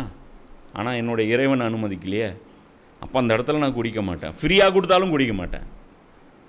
என்னை கட்டுப்பட்டு எனக்கு வந்து வற்புறுத்தி கொடுத்தாலும் நான் குடிக்க மாட்டேன். அல்லாஹ்வுக்கு மாறு செய்வதும் விஷயத்தில் யாருக்கும் அடிபணிதல் கிடையாது. எந்த இடத்துல அல்லாஹ் அனுமதிச்சிருக்கான் அந்த இடத்துல நாம் அல்லாஹ்வுக்கு மற்றவங்களுக்கு கட்டுப்படுவோம். ஏன்? அல்லாஹ் அனுமதித்ததால் நாம் கட்டுப்படுவோம். அப்போது கூட்டாக நம்ம யாரையும் தீனில் ஆக்கக்கூடாது. கட்டளையிடும் அதிகாரம் பிறருக்கு இருக்குன்னு நீங்கள் நினச்சிங்கனாலே நீங்கள் இஸ்லாத்துடைய வளையத்திலிருந்து வெளியே போயிட்டீங்கன்னு. நாளைக்கு மறுமையில் நீங்கள் அல்லாஹ் இந்த கேள்வி கேட்பான், அல்லாஹு தீனுல் காலிஸ். ஏன் நீ வந்து தீனில் காலிஸான்னு இருக்கலை, முக்லிஸா ஏன் இருக்கலை? அதுதான் அல்லாஹ் இதுலேயும் சொல்கிறான். 2வது 193 சொல்கிறான், அன்றியும் கலகம் நீங்கி மார்க்கம் அல்லாவிற்கே ஆகும் வரை அவர்களுடன் போர் புரியுங்கள். ஒஹாத்திலூஹும் ஹத்தா லா தக்கூன ஃபித்னத்துன் யக்கூன தீனல் இல்லா. இந்த இடத்துல என்ன சொல்கிறான்? யக்கூன தீனல் இல்லா, அல்லாவுக்கே தீன் முழுமையாக ஆகணும், அது வரைக்கும் சரண்டர். ஏன்? என்ன ஆயிடுச்சு? என்ன ஆயிருந்தது இந்த இடத்துல? மக்காவாசிகளுக்கும் நபி ஸல்லல்லாஹு அலைஹி வஸல்லம் மதீனாவாசிகளுக்கும் என்ன பிரச்சனை? இப்போ நம்ம தீன் என்ன? தொழுகிறது, களிமா சொல்கிறது, நோன்பு வைக்கிறது. அந்த தீன் அல்லாவுக்கு தானே இருந்துச்சு. மதீனாவில் ரசூலுல்லாஹ் யாரை வணங்கினாங்க? அல்லாஹ் வணங்கினாங்க. களிமா யாரை சொன்னாங்க? நோன்பு யாரை வச்சாங்க? எல்லாம் அல்லாஹ் தான். ஆனால் ஹரம் இவன் நிர்வாகத்தில் இருக்குது. அப்போ தீனு முழுசாக அல்லாஹ்வுடைய கைக்கு போகலை. ஹரமில் எப்படி ஹஜ்ஜு செய்யணும், இந்த விவகாரங்கள் யாரோடைய கையில் இருந்துச்சு? குறைஷிகள் கையில் இருந்துச்சு. அப்போது தீன் முழுசாக அல்லாஹ் கைக்கு ஷிஃப்டிங் ஆகலை. மக்கா வெற்றியில் தான் தீன் முழுசாக கைக்கு வந்துச்சு. அதுதான் அல்லாஹ் சொல்கிறோம், தீன் முழுசாக என்கிட்ட இருக்கணும். 4 ஐட்டம் 2 ஐட்டம்லாம் என்ன ஃபாலோ பண்ணுறதா இருந்தால் ஹோல்சேல் பேக்கேஜ் எடுத்தால் மொத்தமாக வந்துடணும், இல்லைன்னா மொத்தமாக அப்படியே போயிடும். நீ ஒன்றில் கலப்படம் பண்ணினா கூட நீ வந்து முஷ்ரிக். நீ ஒன்றில் கலப்படம் பண்ணினா கூட நான் மொத்தத்தையும் ரிஜெக்ட் பண்ணிடுவேன். ஸோ இதுதான் அல்லாஹ் சொல்கிறான். இப்போ இந்த இடத்துல அல்லாஹ் என்ன சொல்கிறான்? தீனில் ஹக்கு ஃபாலோ பண்ண சொல்கிறான். தீனில் இங்கே கலப்படம் பண்ணுறதுக்கு அனுமதி இருக்கா? சுத்தமாக அனுமதி கிடையாது. விளக்கம் சொல்லுங்கள். என்ன சொல்கிறேன்ல, இதுக்கு மறுப்பு போடுங்க. 100 நாளும் போடுவோம். இதுக்கு மறுப்பு போடுங்க, நம்ம விளக்கம் போட்டுக்கிட்டே இருப்போம். புரியுதா? போடுறதா இருந்தால் இதுக்கு மறுப்பு போடுங்க. இஸ்மாயில் சலஃபியாக இருக்கட்டும், உங்கள்கிட்டலாம் நான் இப்போ நீங்கள் என்ன கெஞ்சினீங்கள, நான் வேணால் கெஞ்சுறேன் உங்களை. இதுக்கு இந்த வீடியோக்கு மறுப்பு போடுங்க. இந்த வீடியோக்கு மறுப்பு போடுங்க. அல்லாஹ்வுடைய தீனில் கலப்படம் செய்வதற்கு மனிதர்களுக்கு அதிகாரம் உண்டா? இப்போ இந்த ஆயத்தில் அல்லாஹ் என்ன சொல்கிறான்? இப்போ இந்த இடத்துல அல்லாஹ் என்ன சொல்கிறான்? இதுலேயும் 98வது அத்தியாயத்தில் 5வது வசனம், மேலும் தங்கள் தீனை அல்லாஹ்வுக்கு மட்டுமே உரித்தாக்கியவர்களாகவும் முற்றிலும் ஒருமனப்பட்டவர்களாய் அல்லாஹ்வுக்கு அடிபணிய வேண்டும் என்பதையும், தொழுகையை நிலைநாட்ட வேண்டும், ஜகாத் கொடுக்க வேண்டும் என்பதையும் தவிர வேறு எந்த கட்டளையும் அவர்களுக்கு இடப்படவில்லை. இதுதான் மிகவும் சரியான நேரிய தீனாகும். இதுதான் சொல்கிறான் அல்லாஹ். இப்போ தீன் இந்த இடத்துல அல்லாஹ் என்ன சொல்கிறான்? அல்லாஹ்வுக்கு மட்டுமே உரித்தானவர்களாக, அல்லாஹ்வுக்கு மட்டுமே கட்டுப்பட்டவர்களாக, ஒரு மனமாக, அதாவது கொஞ்சம் கூட இங்கே கொஞ்சம் அங்கே கொஞ்சம் இல்லாமல் முற்றிலும் கட்டுப்பட்டதாக நீங்கள் ஆக்கிடணும். இந்த இடத்துல அல்லாஹ் என்ன சொல்கிறான்? அதே மாதிரி ஹனீஃபா அப்படிங்கிற அல்லாஹ் சொல்கிறோம். ஹனீஃப் அப்படின்னா என்ன? மேலும் அவர் அல்லாஹ்வுக்கு முழுமையாக அடிபணிந்து தன்னுடைய நடத்தையையும் நல்லதாக்கி கொண்டு ஒருமனப்பட்டு இப்ராஹீமின் வழிமுறையையும் பின்பற்றினாரோ அவரை விட சிறந்த வாழ்க்கை நெறி உடையவர் யார்? இப்ராஹீமையோ அல்லாஹ் தன் உற்ற நண்பராக தேர்ந்தெடுத்து கொண்டான். இப்போ இந்த இடத்துல அல்லாஹ் என்ன சொல்கிறான்? இந்த இடத்துல ஹனீஃப், அதாவது இக்லாஸ், முக்லிசீன் லஹுத்தீனன் ஒரு இடத்துல அல்லாஹ் சொல்கிறான். இன்னொரு இடத்துல இப்ராஹீம ஹனீஃப். ஹனீஃபுங்கிறதும் ஒருமனப்பட்ட, அதுவும் வந்து எப்படி? அதுவும் வந்து முழுமையான கட்டுப்படுதலை குறிக்கும். அனைத்தையும் விட்டு ஒதுங்கி விடுவது. இங்கே யாரையும் இந்த மாதிரி குரானில் கிட்டத்தட்ட 12 இடங்களில் அல்லாஹ் இந்த வசனங்களை கூறுறான். அதில் தீனில் கலப்படம் இருக்கக்கூடாது. தீனுல் ஹக்கு, சத்திய மார்க்கத்தில் கலப்படம் இருக்கக்கூடாது. அல்லாஹ்வுடைய மார்க்கத்தில் எந்த கலப்படமும் நீங்கள் பண்ணிவிடக்கூடாது அப்படிங்கிறத அல்லாஹ் சொல்கிறோம். இந்த விஷயத்தை பொறுத்த வரைக்கும் நபி ஸல்லல்லாஹு அலைஹி வஸல்லம் அவர்களுக்கு தரப்பட்ட அற்புதங்களில் ஒரு அற்புதம் எதுன்னா ரசூலுல்லாஹ் தரப்பட்ட தீனுல் ஹக்கு. இது வந்து நபி ஸல்லல்லாஹு அலைஹி வஸல்லம் அவர்கள் எந்த ஒரு நபிமார்களாக இருக்கட்டும், எந்த ஒரு ரசூலாக இருக்கட்டும், அந்த அற்புதம் அப்படிங்கிறத அல்லாஹ் சொல்லுவோம். அதுதான் அந்த அற்புதம். மூசா நபிக்கு 9-10 அற்புதம் கொடுக்கப்பட்டிருந்தாலும் கைத்தடி தான் அவங்களுடைய பிரதான அற்புதம். நபி ஸல்லல்லாஹு அலைஹி வஸல்லம் அவர்களுக்கும் வேறு வேறு அற்புதங்கள் கொடுக்கப்பட்டிருந்தாலும் எதுக்கு சவால் விடப்பட்டதோ, சேலஞ்சு போட்டிக்கு எதுக்கு விடப்பட்டதோ அதுதான் அற்புதம். அப்போ அல்லாஹ் குரானில் எதுக்கு போட்டி விடுறான்? இந்த குரானை போன்று ஒன்றை கொண்டு வருவதற்காக மனிதர்களும் ஜின்களும் ஒன்று சேர்ந்து முயன்று அவர்களில் ஒரு சிலருக்கு உதவி புரிபவர்களாக இருந்தாலும் இது போன்ற ஒன்றை அவர்கள் கொண்டு வர முடியாது என்று நபியே நீர் கூறும். அப்படி நீங்கள் இந்த மாதிரி இந்த குரான் மாதிரி ஒரு குரானை உங்களால் கொண்டு வரவே முடியாது. அதே மாதிரி பனி இஸ்ராயலில், அது இதுவும் பனி இஸ்ராயலில் தான் வருது, 17வது அத்தியாயத்தில் தான் வருது, 88வது வசனம். அதே மாதிரி பனி இஸ்ராயலில் அல்லாஹ் சொல்கிறான், நிச்சயமாக இந்த குரான் மற்ற அனைத்து வழிகளை விட நேராக இருக்கும் நேரான வழியை காட்டுகின்றது. இருக்கிற வழிகள்லையே இதுதான் சீரான வழி. அன்றைக்கி வந்து ரோமுடைய ஃபிலாசபர்ஸ்லாம் மண்டையை பிச்சுக்கிட்டாங்க. இதுதான் சரியான பாதை, இதுதான் சரியான பாதைன்னு பிச்சுக்கிட்டான். ஒரு பக்கம் இவங்க, ஒரு பக்கம் யூனானில், ஒரு பக்கம் பாரசீகம் பிச்சுக்குது, ஒரு பக்கம் அறிவு தேடல் அப்படியே நடக்குது. இன்னி வரைக்குமே அவங்களுடைய ஐடியாலஜி தான் இன்றைக்கி ஃபாலோ பண்ணப்படுது. இன்றைக்கி வந்து மனிதன் எதுவுமே ஃப்ரெஷ்ஷாக சிந்திக்கிறது இல்லை. எல்லாமே சாக்ரட்டிஸு, அரிஸ்டாட்டில், பிலாட்டோ, நீட்சே, இன்றைக்கி நவீன உலகத்தில் எடுத்தோம்னா ஃப்ராய்டு, சிக்மெண்ட் ஃப்ராய்டு, இவங்கள தான் ஃபாலோ பண்ணுறாங்க எல்லாருமே. யாருமே வந்து இங்கே ஒரு ஃபிலாசபி இருக்குது வாழ்க்கை வாழ்வதற்கு. என்ன என் உடம்பு என் உரிமை, இதெல்லாம் யார் சுதந்திரம், கட்டற்ற சுதந்திரம், இதெல்லாம் யார் கொண்டு வந்தால் லான்ச் பண்ணது? அதுதான் அல்லாஹ் சொல்கிறான், இது எல்லாத்தை விட நேரானவாதி. அப்போ அல்லாஹ் என்ன சொல்கிறான்? சேலஞ்சு வா, சேலஞ்ச் என்ன, இந்த குரானை எடுத்துக்கிட்டோம். இப்போ அல்லாஹ் என்ன சொல்கிறான், குரானை எடுத்துக்கங்க. இந்த குரான் மூலம் நபி ஸல்லல்லாஹு அலைஹி வஸல்லம் அவர்கள் ஏற்படுத்திய ஒரு சமூகம், உம்மத் வெசஸ் உம்மத். நீ ஒரு உம்மத்தை உருவாக்கு, உலகம் மறுமை நாள் வரைக்கும் உனக்கு சேலஞ்சு. அந்த உம்மத்துடைய டிசிப்ளின்னு இந்த நபி உருவாக்கின உம்மத்துடைய டிசிப்ளினுடன் போட்டி போடப்படும். போட்டி போடுங்க. எந்த அளவுக்கு யாரை எப்படி பண்பட்டவங்களாக மாற்றினாங்க அந்த குரானை கொண்டு. இது வரைக்கும் அறிவுனாலே என்னான்னு பார்க்காத காட்டு மிராண்டிகள் வழிப்பறி செய்வது தான் அவர்களுடைய பிறப்புரிமை என்று நம்பிக்கொண்டிருந்தவர்கள், பெண் குழந்தைகளை உயிரோடு புதைத்தவர்கள், என்ன விபச்சாரத்தை அது ஒரு பொருட்டாவே கருதாதவர்கள், திருடுவதை பொய் பேசுவதை எதையுமே பொருட்டாக கொடுத்தார்கள். அதாவது பலம் கொண்டவர்கள் பலவீனர்களை வேட்டையாடுவதை அது தவறே இல்லை என்று இருந்தவர்கள் எப்படிப்பட்ட உத்தமர்களாக மாறினாங்க. இது குரானை கொண்டு தான் மாற்ற முடியும். குரானை கொண்டு எப்படி மாற்ற முடிஞ்சது? குரான் அவர்களுடைய தாட் ப்ராசஸை கரெக்ட் பண்ணும். உனக்கு படைத்தவன் ஒருத்தன் இருக்கான், அந்த படைத்தவனை பற்றிய தேவையான இன்ஃபர்மேஷன்கள் குரான் கொடுத்துருது. இந்த உலகம் ஏன் இருக்குது, இந்த உலகம் தொடர்ந்து இருக்குமா, மனிதன் தொடர்ந்து இருப்பானா, அவனுடைய அடுத்த கட்டம் என்ன, இது எல்லாத்தையுமே கிளியர் பண்ணுது. அப்போ இந்த கிளியாரிட்டி இருக்கிற பட்சத்தில் அதன் மூலமாக உருவாகக்கூடிய ஒரு சமூகம் அது மேன்மைப்பட்ட, அதாவது சொல்கிறாங்க மனிதருள் மாணிக்கமாக அந்த சமூகம் இருக்கும். அந்த சொசைட்டிக்கு இன்னி வரைக்கும் யாருமே ஒரு இது காட்டவே முடியும். உமர் ரலியல்லாஹு பேரில் ஒரு ஊழல் சொல்ல முடியுமா? அபூபக்கர் ரலியல்லாஹு பேரில் ஒரு ஊழல், உஸ்மான் ரலியல்லாஹு பேரில் ஒரு ஊழல், அலி ரலியல்லாஹு பேரில் ஒரு ஊழல், எதுவுமே சொல்ல முடியாது. இத்தனைக்கு அவங்கள விட பஞ்சத்தில் அடிபட்டவங்க உலகத்தில் யாருமே கிடையாது.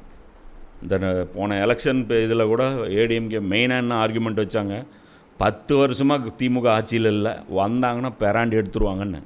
அப்போ 10 வருஷம் ஆட்சியில் இல்லாதவங்களே பெராண்டி எடுப்பாங்கன்னா இவங்க 4000 வருஷமாக ஆட்சியில் இல்லாதவங்க, 4000 வருஷமாக உலகத்தில் எந்த செழிப்பையும் பார்த்தாதவங்க. அவங்க பார்த்ததெல்லாம் ஒட்டகப்பால், என்ன மிஞ்சி போச்சுன்னா பேரிச்சம்பழம், என்ன காஞ்சி போன ரொட்டி, இதுதான் அவங்களுடைய உணவு. அவங்க போய் பாரசீகத்தை ஜெயிக்கிறாங்க, அந்த பாரசீகத்தை சூறையாடல. ரோமாபுரியை ஜெயிக்கிறாங்க, ரோமாபுரியை சூறையாடல. அங்கே இருக்கிற பெண்களை ஜெயிக்கிறாங்க, அந்த பெண்களை சூறையாடல. அங்கே இருக்கக்கூடிய நிலப்பரப்புகளை ஜெயிக்கிறாங்க, அந்த இருக்கக்கூடிய நிலப்பரப்பை சூறையாடல. போரில் வந்தால் தான் அந்த பெண்கள் அடிமைய பெண்களாக பயன்படுத்தப்படுவாங்க. வெற்றி கொள்ளப்பட்ட பகுதியில் இருக்கக்கூடிய கண்ணியமான பெண்கள் யாரையுமே அடிமையாக பிடித்து கொள்வதுக்கு இஸ்லாத்தில் அனுமதி. இதெல்லாம் பொய் பிரச்சாரம் பண்ணுறேன், புரியுதா? அதை எங்கேயுமே உரிமைகள் இவங்க பாதிக்கப்படவே இல்லை. குனிஞ்ச தலை நிமிரல. என்ன அடக்கம் என்ன ஒடுக்கம் உங்களால் இப்படி உருவாக்க முடியுமா? இன்றைக்கி அமெரிக்காவில் ஒரு 1000 ரூபா டாலர் நோட்டு போட்டுட்டு உன்னால் 1 மணி நேரத்துக்கு அது கேரண்டி கொடுக்க முடியுமா? நபி ஸல்லல்லாஹு அலைஹி வஸல்லம் காலத்தில் 1 வருஷத்துக்கு கேரண்டி கொடுக்க முடியும். என்ன ஒன்றும் பண்ண முடியாது. இன்றைக்கி ஒன்றால் பண்ண முடியாது. கேட்டால் என்னங்கிறான், இன்றைக்கி நம்மளை என்ன சொல்கிறான், பெண்களை பெண்கள் உடலை மறைங்க அப்படின்னு. உங்களுக்கு என்னாச்சு? ஏன் நான் இப்போ உங்கள் பார்வையை நீங்கள் தாழ்த்திக்கிங்க அப்படிங்கிற. நாம் என்ன சொல்கிறோம், நான் பார்வையை தாழ்த்திக்கிறேன்டா, ஆனால் திருட்டு பையன் சில பேர் இருக்கான்டா, அவன் திருட்டு பார்வை தான்டா பார்த்துட்டு போகிறான் அப்படிங்கிறோம். இவன் என்னங்கிறான், இல்லை நாங்கள் அப்படி பார்த்தோன்னு உங்களுக்கு ஏன் சொல்கிறீங்க, எங்களை நம்ப மாட்டீங்களா, மனுஷங்களை நம்ப மாட்டீங்களா? நான் அப்படியே திருப்பி கேட்குறேன். அடுத்தடுத்து ஆர்பிஐ சொல்கிறது என்ன சொல்கிறது, எவன் கேட்டாலும் பின் நம்பர் தரக்கூடாது. ஏன் தரக்கூடாது? மனுஷனை நம்பலாம்ல. நீ அது 100 ரூபாய்க்கு பின் நம்பர் தராதீங்க, யார்கிட்டையும் ஷேர் பண்ணாதீங்கிறீங்க. நாங்கள் பின் நம்பர் கேட்க மாட்டோம். எல்லா பேங்க் கம்பெனி எந்த பேங்க்கும் நாங்கள் பின் நம்பர் கேட்க மாட்டோம், அதனால் யார் இடத்திலும் பின் நம்பர் தந்து ஏமாந்துடணும். என்னப்பா மனுஷன் நம்ப மாட்டேங்கிறீங்க, என்னப்பா பூட்டு போட்டு வைக்கிறீங்க, என்னப்பா இது, ஏன்ப்பா கடையெல்லாம் பூட்டுறீங்க, சக மனுஷனை நம்ப மாட்டீங்களா? எங்களையெல்லாம் பார்த்தா திருட்டு பையன் மாதிரியா தெரியுது, பக்கத்து கடைக்காரனெல்லாம் பார்த்தா திருட மாதிரியா தெரியுது, எதுக்கு பூட்டு போடுறீங்க? ஏண்டா டே, நீங்கள் எவ்வளோ பெரிய மொல்ல மாதிரி எங்களுக்கு தெரியாதா? உங்கள் லட்சணம் என்ன? ஒரு நாள் உங்களையெல்லாம் அப்படியே சுவிட்ச் ஆஃப் பண்ண தான் சொன்னோம்ல, லைட் ஆஃப் பண்ணோம்னா போதும், எல்லாம் அப்படியே மிருகம் மாதிரி வேட்டையாடிடுவாங்க. ஒரு பணப்பை கொண்டாந்து கீழே கொட்டிட்டு என்ன ஒரு மெட்ரோ ஏர்போர்ட்லேயே ஃப்ளைட்லேயே இருக்கட்டும், எல்லோரும் கோடீஸ்வரம் தானே, எல்லாம் பெரிய பெரிய பணக்காரன் தானே வருவான். எல்லாம் வந்து அமெரிக்கன் டாலர் வந்து ஒரு பையில் எடுத்துகிட்டு வந்து கொட்டி விட்டு லைட் ஆஃப் பண்ணி விட்டுருங்க. அவன் இப்படி இப்படி பொடிங்கி இருக்கும். ஜி என்னாச்சு, வயிறு கொஞ்சம் ப்ளோட்டிங் ஆயிடுச்சு, இப்படியே நடந்து போயிடுவான். ஏன்னா ஏன் அப்படின்னா கீழே டாலர் விழுந்துடக்கூடாதுன்ட்டு. திருட்டு பசங்க நமக்கு வந்து பாடம் நடத்துகிறாங்க. நபி ஸல்லல்லாஹு அலைஹி வஸல்லம் காலத்தில் ஒரு வன்முறை, ஒரே ஒரு, அதுவும் அவங்க பண்ண யாருக்கும் தெரியாமல் பண்ண விபச்சாரத்தை கூட வந்து சொல்லி அவ்வளோ பெரிய தண்டனையை வந்து வாங்கிட்டு போகிறாங்க. இந்த அளவுக்கு மேம்பட்ட ஒரு சமூகத்தை நபி ஸல்லல்லாஹு அலைஹி வஸல்லம் அவர்கள் உருவாக்கி காமிச்சாங்க. இது சேலஞ்சு. குர்ஆன் சொல்லக்கூடிய சேலஞ்சு வந்து குர்ஆன் போன்ற இன்னொன்று ஏற்று காட்டுங்க அப்படின்னா அதோடைய வார்த்தை அழகையோ, அதோடைய கிராமரையோ, அதோடைய இலக்கியத்தையோ, அதோடைய அந்த என்ன சொல்கிறது, அதோடைய அந்த இந்த இசை நடை, அது மட்டும் இல்லை, அதுவும் தான். அதை விட மெயின் இது. குர்ஆனுடைய ஐடியாலஜியை வந்து ஒருத்தனுக்கு உள்ள கொடுங்க. அந்த ஐடியாலஜி படி உன்னுடைய இறைவன் இவன், உன்னுடைய கொள்கை இது, உன்னுடைய பிறப்பு இப்படிப்பட்டது அப்படின்னு சொல்லுங்கள். அவன் சக மனிதனை என்னவா பார்ப்பான்? இவங்களால் தலைகீழ நின்று தண்ணி குடிக்க வைக்கிறாங்க. என்ன இந்த வந்து பதவி கொடுத்துட்றாங்க, எல்லாம் கொடுத்துட்றாங்க. ஆனால் வழிபாட்டு தளத்தில் ஒன்றா நிற்க வைக்க முடியுதா உங்களால் முடியுதா? சினிமா தேட்டரில் உட்கார நிற்க வச்சிடுறீங்க, சாப்பாடு பந்தியில் உட்கார வச்சிடுறீங்க. பந்தியில் பிரச்சனை இல்லை, அடித்து பிடிச்சிட்டு கூட வேறு ஏற்றத்தாழ்வு இருக்கிறவங்க உட்காந்துக்கிறேன். ஆனால் கடவுள் முன்னாடி வந்து நிற்க முடியுமா? அது கடவுள் உண்மையோ பொய்யோ அது வேறு விஷயம். ஆனால் அந்த இடத்துல வழிபாட்டு தளத்தில் நீ அவனை வந்து சமமாக நினச்சிரு. ஏன்னா அங்கே தான் பாரபட்சம் காட்டுவான். இங்கே வா ஒரு சஃப்பில் நிற்போம், இங்கே வா ஒரு சஃப்பில் நிற்போம். நீ சொல்கிற அந்த சகோதரத்துவம், சமத்துவம் இங்கே தவிர வேறு எதன் மூலமாக, குர்ஆனை தவிர வேறு எந்த ஐடியாலஜி மூலமாகவும் உங்களால் நிலைநாட்டவே முடியாது. நம்மெல்லாம் இந்தியர்கள், நம்மெல்லாம் பாகிஸ்தானியர்கள், நம்மெல்லாம் தமிழர்கள்னு சொல்லு, நிற்க மாட்டான். தமிழர்கள்லாம் ஒரு சஃபில் நிப்பாட்டி காட்டு. புதுசாக ஒரு கடவுள் லான்ச் பண்ணி கூட நிப்பாட்டி காட்டு. தமிழ் கடவுள் அப்படின்னு தமிழ் அன்னைன்னே ஒரு கடவுள் வை.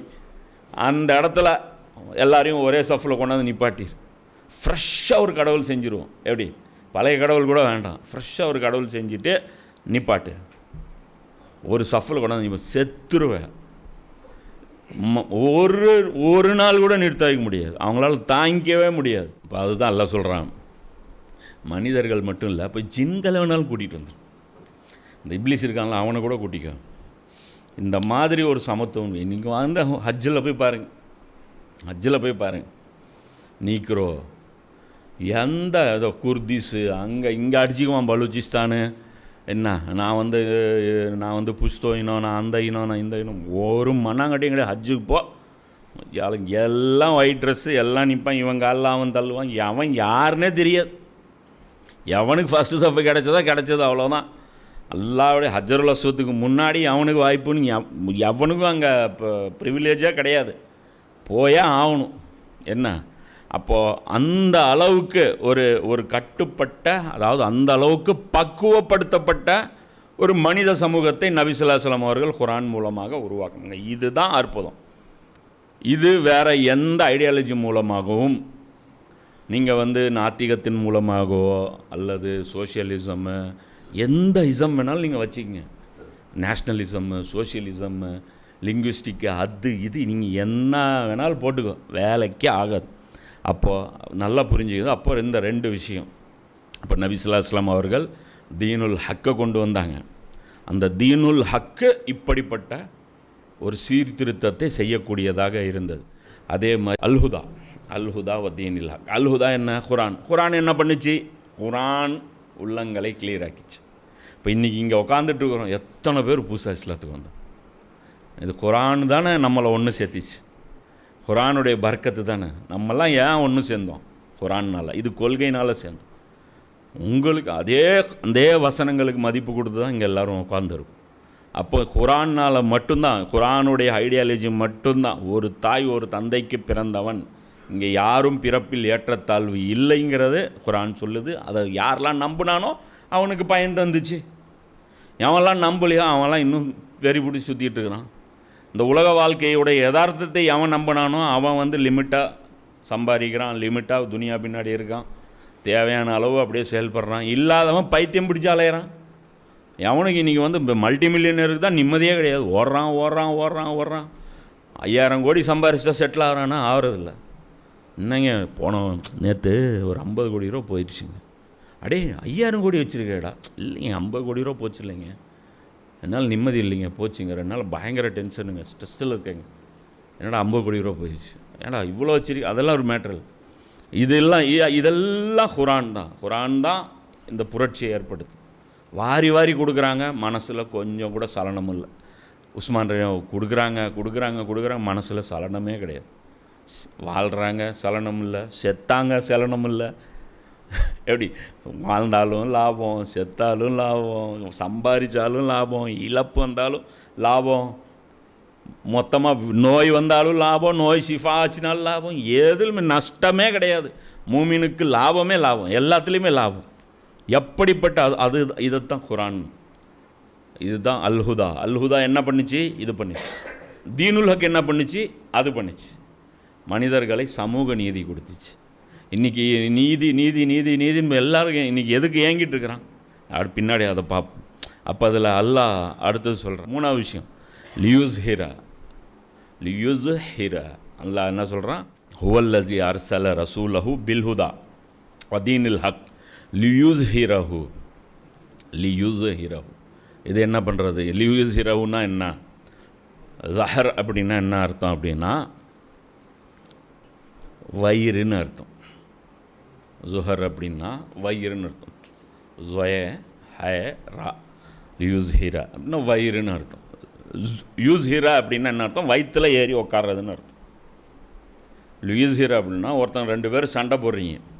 இந்த சண்டையில் எப்போ ஜெயிப்பீங்க அப்படின்னா அவன் வயிற்று மேலே நீங்கள் ஏறி உக்காந்துடணும். முதுகில் ஏறி உக்காந்திங்கன்னா கூட அதுக்கப்புறம் அவன் கை கீழே வச்சு திரும்பி எந்திரிக்கிறதுக்கு வாய்ப்பு இருக்குது. ஆனால் வயிற்றில் ஏறி உக்காந்துட்டிங்கன்னா அவ்வளோதான். அடுத்தது அவன்கிட்ட அந்த முதுகு பட்டாயிருச்சுன்னா அவ்வளோதான். அதுதான் ரெஸ்லிங்கில் கூட அதுதானே. இந்த 2 ஷோல்டர் கொண்டு போய் டச் பண்ணிட்டா அப்படின்னா தோத்துட்டா, அவ்வளோதான், நாக் அவுட்டு. கிட்டத்தட்ட அதுதான் பாயிண்ட்டு ஜாஸ்தி, 5 பாயிண்ட்டு இதில் கொடுப்பாங்க. அது மாதிரி லியூஸ் ஹீரா அப்படின்னா இப்போ இந்த இடத்துல அந்த தீனை எது கொடுத்துருக்கோம்? சத்திய மார்க்கத்தை பாருங்கள், இதுதான் மேட்ரு. இது வந்து பஷீரும் நசீராவும் கொடுக்கல. இது வந்து உபதேசமாகவோ ஆப்ஷனாகவோ கொடுக்கல. ரசூலுக்கு வந்து இந்த தீனை நிலைநாட்டிட்டு வரணும்னு கொடுத்துருக்கு. லியூஸ் ஹீரா ஏறி உக்காந்துட்டு வா. யார் மேலே? அபுஜெயில் மேலே ஏறி புரட்டி போடு. அப்படியே புரட்டி போட்டு நீ ஏறி உட்காந்து ஆர்டர் போடுற இடத்துல நீ உட்காரணும். அப்போது இந்த இடத்துல லுஹர் அப்படிங்கிறது என்ன அர்த்தம்? இவ்வளோ அது நல்லா சொல்கிறான். அந்த மாதிரி காலிபு, அதாவது அதுக்கப்புறம் அந்த உட்காந்து டாமினண்ட் பொசிஷனில் உட்காரோம் பாருங்க, அதுதான் அந்த லியூஸ் ஹீரா. இதை முடிச்சுட்டு வர சொன்னோம். அப்போது அதை வந்து ஆதிக்கம் செலுத்த வேண்டும் என்பதற்காக இந்த தீன் வந்து எங்கே இருக்கணும்? அதிகாரத்தில் இருக்க வேண்டும் என்பதற்காக. இப்போ இந்த வசனத்துக்கு வந்து இப்போ இதில் வந்து ஒரு சாரார் தான் இங்கே வந்து இந்த விளக்கம் கொடுக்குறாங்க. நபி ஸல்லல்லாஹு அலைஹி வஸல்லம் அவர்களுக்கு ஒரு மிஷன் இருந்துச்சு, நபி ஸல்லல்லாஹு அலைஹி வஸல்லம் அவர்களுக்கு ஒரு பொறுப்பு தரப்பட்டது அப்படின்ட்டு. அப்போ இந்த விஷயத்தில் வந்து என்ன மீனிங் எடுத்து வச்சுருக்கிறாங்க அப்படின்னா, இது ஒரு புக்கில் வந்து அவங்க நபி ஸல்லல்லாஹு அலைஹி வஸல்லம் அவங்களுடைய வருகையின் நோக்கம்ங்கிற ஒரு புக்கில் விளக்கம் கொடுத்து வச்சுருக்காங்க. இந்த உலமாக்கள் என்ன விளக்கம் கொடுத்து வச்சுருக்காங்க அப்படின்னா, அவன்தான் அல்லாஹ் தான் தன் தூதரை நேர்வழியுடன் அனுப்புகிறான். அனுப்பணும் யார்? அல்லாஹ் தான். யாரை அனுப்புனா? ரசூல். அப்போ அவங்க 2 பேருக்கு தான் இந்த வேலை. எது?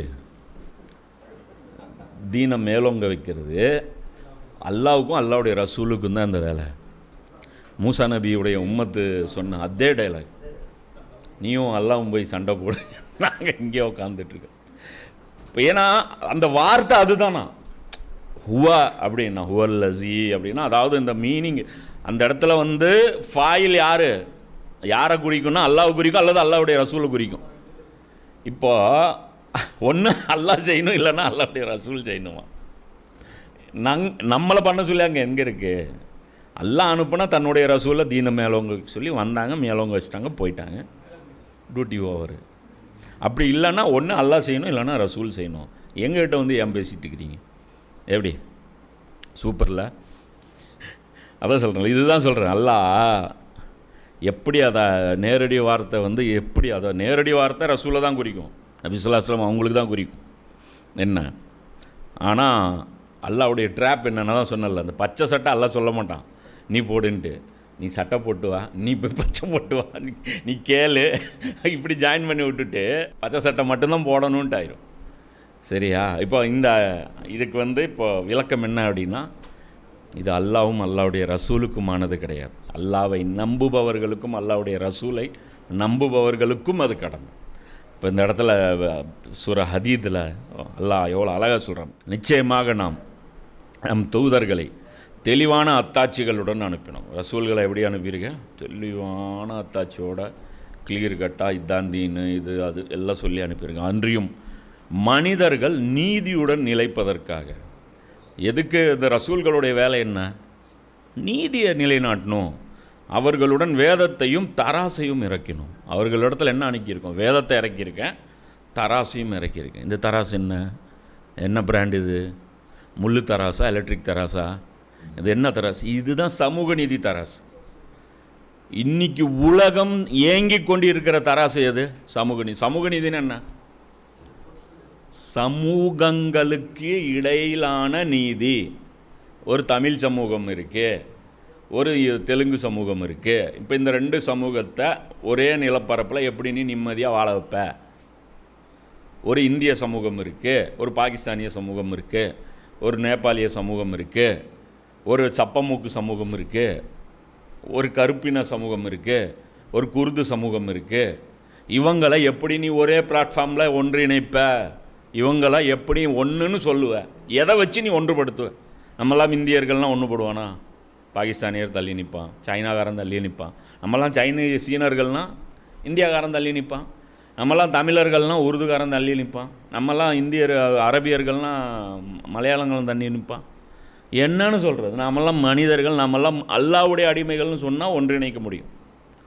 புரியுதா? அப்போது அல்லாஹ் இந்த இடத்துல என்ன சொல்கிறான்? மனிதர்கள் நீதியுடன் நிலைப்பதற்காக. அப்போ நபிமார்களுடைய பர்பஸ்ஸு நன்மையை வந்து கற்றுக் கொடுக்கறது, தொழுகை கற்றுக் கொடுக்கறது, மிஸ்வாக் சொல்லித்தர்றது, என்ன ஒழுவு செய்கிறது, சுர்மா தடவுறது. இது இல்லை, இது மட்டும் கிடையாது. அவங்க வந்தால் இதையும் செஞ்சுருவாங்க. அது மேட்ரு. இவங்க வந்தால் ஒன்றை கூட மிச்சம் வச்சுட்டு போக மாட்டாங்க. A to Z complete package. வணக்க வழிபாடு, ட்ரெஸ்ஸிங்கு, லிவிங்கு, ஃபுட்டு, எல்லா அவங்க ஒரு டிபார்ட்மெண்ட்டுக்கான ஆசிரியரே கிடையாது நபிமார்கள்ங்கிறவங்க. வந்தால் ஒட்டு மொத்த பிரச்சனையை சொல்யூஷன் கொடுத்துட்டு போயிடுவாங்க. அந்த காலம் வரைக்கும் என்னென்ன பிரச்சனை இருந்துச்சோ எல்லா காலத்துக்கும் சொல்யூஷன் கொடுத்துட்டு அது வரைக்குமான சொல்யூஷன் கொடுத்துட்டு போயிடுவாங்க. அப்போ அந்த இடத்துல அல்லாஹ் என்ன சொல்கிறான்? மனிதர்கள் நீதியுடன் நிலைத்திருப்பது. சரி, இப்போ இன்னொரு பிரச்சனை. இது அட்வைஸ் பண்ணி நீதியை நிலைநாட்ட முடியுமா? நீங்கள் உட்காந்துக்கிட்டு இது நீதி இல்லை, இது நீதி இல்லை, லியூசீரா பண்ணாதான் நீதி நிலைநாட்ட முடியும். நீ மேலே ஏறி உட்காந்தா மட்டும்தான் நீதி நிலைநாட்ட முடியும். கீழே இருக்கிறவன் சொல்கிறது இல்லை நீதி, மேலே இருக்கிறவன் சொல்கிறது தான் நீதி. புரியுதா? ஜெயிச்சவன் வைக்கிறது தான் சட்டம், தோத்தவன் வைக்கிறது இல்லை சட்டம். தோத்தவன் கத்திகிட்டே இருக்க வேண்டியதுதான். அவன் பேச்சு அவனும் கேட்க மாட்டான். Might is right. என்ன மைட் இஸ் ரைட்டு? அவன் ஜெயிச்சானோ அவன் தான். ஜோஜித்தா வஹி சிக்கந்தர், அதுதான் அவன் தான் பேச முடியும். நீதி யார் பேசுவா? ஜெயிச்சுட்டு பேசணும் நீதி, தோத்துட்டுலாம் பேச முடியாது. தோத்து அவன் பேசிட்டு தான் இருப்பான். எனக்கு அநீதி இழைச்சிட்டாங்க போடா அப்படின்னு அவன் பாட்டுக்கு போயிடுவான். இங்கே ஜெயிச்சுட்டு, அதுதான் அல்லாஹ் சொல்கிறான். மனிதர்கள் நீதியுடன் நிலைப்பதற்காக அவர்களுடன் வேதத்தையும் தராசையும் இறக்கணும். தராசு எது? சமூக நீதி. என்ன பேலன்ஸு சமூக நீதி? அரேபியர்களையும் அஜமியர்களையும் நபி ஸல்லல்லாஹு அலைஹி வஸல்லம் எப்படி கட்டமைச்சாங்க? எப்படிங்க ஒரு போரில் யாராவது விட்டுட்டு ஓடினாங்களா? பாரசீகத்துக்கு உண்டான போரில் நபி ஸல்லல்லாஹு அலைஹி வஸல்லம் கிரவுண்டில் இல்லை. போய் சண்டை போட்டோம், அந்த டீம் சண்டை போட்டோம். அவங்க தானே தலைவர்களாக இருக்காங்க, முஹாஜிர்கள் தானே தலைவர்களாக இருக்காங்க. அன்சாரிகள் எங்களுக்கு என்ன வந்துச்சு, நாங்கள் போய் சண்டை போடணுன்ட்டு நின்னாங்களா? பின்னாடி என்ன டெடிகேஷனு! இந்த அளவுக்கு மியூச்சுவல் அண்டர்ஸ்டாண்டிங்கோட எங்கே நிறுத்த முடியும்? என்ன உலகத்தையே ஒன்றுபடுத்திட்டு போயிட்டாங்க நபி ஸல்லல்லாஹு அலைஹி வஸல்லம். இதுதான் அற்புதம். அது அல்லாஹ் சொல்கிறேன், இன்னும் இரும்பையும் நாம் இறக்கணும். இது என்ன அர்த்தம்? இரும்பு என்னத்துக்கு? இரும்பு நீங்கள் யார் பயன்படுத்துகிறா? இரும்பு கரம் யார்கிட்ட இருக்கு? அரசாங்கத்திட்டு இருக்கு. அப்போ அல்லாஹ் அதான் சொல்கிறேன், இரும்பு நான் இறக்குனேன், அவன் எடுத்து பயன்படுத்திட்டு என்ன நடந்துட்டு இருக்குது? இரும்பை நாம் இறக்கணும், அதில் கடினமான சக்தியும் மனிதர்களுக்கு பல பயன்களும் இருக்கின்றன. இவற்றின் மூலமாக தனக்கும் தன்னுடைய தூதருக்கும் அல்லாஹ் சொல்கிறான் பாருங்க, சுப்ஹானல்லாஹ், மறைமுகமாக உதவி செய்பவர் யார் என்பதை சோதித்து அறிந்து கொள்வதற்காக. இது அல்லாஹ் ஏன் சொல்கிறேன் இந்த வசனம் அப்படின்னா, அல்லாவும் இங்கே லைவில் இல்லை, அல்லாவுடைய ரசூலும் இன்றைக்கி லைவில் இல்லை, எனக்கு யார் ஹெல்ப் பண்ணுறீங்கன்னு பார்க்குறேன்டா. அப்போ உண்மையிலே உங்களுக்கு எவன்லாம் எனக்கு சின்சியரோ, எவன்லாம் உண்மையிலே நான் என் காலுன்னு நினச்சி அவன் சஜ்தா பண்ணீங்களோ அவங்களால மட்டும்தான் பண்ண முடியும். என் ரசூல் மேலே உண்மையிலே முஹப்பத் இருந்துச்சுன்னா மட்டும்தான் இந்த வேலையை உங்களால் தொட முடியும். இல்லைன்னா இது இப்படி ஒரு மீனிங் கூட உங்களால் யோசித்து பார்க்க முடியும், அதுக்கே கலங்குவீங்க. என்ன அதுதான் அல்லாஹ் சொல்கிறான் பாருங்க. இதில் அல்லாஹ் என்ன சொல்கிறான், தனக்கும் தன்னுடைய தூதருக்கும். இப்போ சரிப்பா உங்கள் மீனிங்லே வச்சுக்கங்க.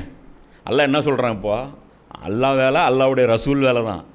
எனக்கும் என் ரசூலுக்கும் யாரும் ஹெல்ப் பண்ணுறீங்கன்னு நான் பார்க்குறேன். இப்போ மீனிங்கை சரி ஓகே உங்கள் மீனிங்கே வச்சா கூட இப்போ என்ன ஆகுது? அல்லாஹ் கேட்குறான்லப்பா, ஆமாங்க என் வேலை தாங்க, என் ரசூல் வேலை தாங்க. நீங்கள் யாராவது ஹெல்ப் பண்ணுற மூடில் இருக்கீங்களா? யாராவது ஹெல்ப் பண்ணுறீங்களா? ஒருத்தர் இருக்கீங்களா என்பதை நான் சோதித்து அறிந்து கொள்வதற்காக இவ்வாறு அருள்கிறான். நிச்சயமாக அல்லாஹ் பலம் மிக்கவன், யாவரையும் மிகைத்தவன். என்ன அர்த்தம்? ஒரு நிமிஷம் போதும் உங்களையெல்லாம் காலியாகு. ஒரு பூகம்பம் வந்துச்சுன்னா போதும், எல்லோரும் நடுத்தருவில் பிச்சை.